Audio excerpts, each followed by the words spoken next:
Pizza খেতে মন চাচ্ছে তাহলে কেন রেস্টুরেন্টে যেতে হবে? বাসায় যদি কিছু উপকরণ থাকে তাহলে খুব সহজেই বানিয়ে নিতে পারবেন এরকম মজাদার পিৎজা। হ্যালো ভিউয়ার্স, আসসালামু আলাইকুম। আজকে আপনাদের সামনে আমি পিৎজা নিয়ে হাজির হয়েছি। তো আমি এখানে পিৎজা বানানোর জন্য প্রথমে গরম পানি ফুটিয়ে নিয়েছি।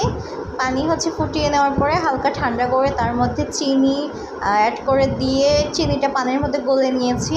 তারপরে তার মধ্যে দিয়েছি ইস্ট, সামান্য পরিমাণে ইস্ট দিয়ে কিছুক্ষণ রেস্টে রাখার পরে ময়দা প্লাস লবণ দিয়ে সুন্দর করে ম্যারিনেট করে নিয়েছি। আটাটা একটা ডো বানিয়ে নিয়েছি। তো ডোটা কয়েক ঘন্টা রেস্টে রাখার পরে তারপরে এরকম পিৎজার শেপ দিয়েছি। বাসায় যেহেতু ঘরোয়া পদ্ধতিতে বানিয়েছি, তো তার উপর জোর উপর আমি বাসায় বানানো সস ব্যবহার করি সব সময়। মানে সস কিনে নিয়ে আসে, আবার বাসায় পেঁয়াজ রসুন প্লাস আরও কিছু ইনগ্রিডিয়েন্ট দিয়ে আমি মজাদার আমার স্পাইসি সস বানাই। তো সেই সসটার নিচে দিয়ে তার উপর মরিচ পেঁয়াজ থেকে শুরু করে যেগুলো লাগে সব দিয়ে দিয়েছি। তার উপর দিয়েছি আপনার পিৎজার মেইন উপকরণ চিজ।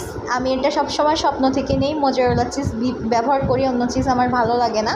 তো চিজ দেওয়ার পর উপরে এটা যেহেতু আমি বারবিকিউ পিৎজা তৈরি করেছি, তো উপরে বারবিকিউ স্টাইলে সোনালি মুরগি সুন্দর করে বারবিকিউ স্টাইলে শেপ দিয়ে পিৎজার উপর দিয়ে দিয়েছি। তার উপর দিয়ে দিয়েছি পিৎজার ফ্লেভার আসার জন্য অরিগানো পাউডার। তো এইভাবে আমি চুলায় বেক করেছি, যেটাতে পিৎজা মেক করেছি। তার নিচে আরেকটা হাঁড়ি বসিয়ে হালকা হিট দিয়ে পিৎজাটা আঁচ দিয়ে নিয়ে তার উপর সস দিয়ে এখন আমি যেহেতু আমার অর্ডার ছিল ডেলিভারি দেবো, তো এটা আমার ডেলিভারির ফাইনাল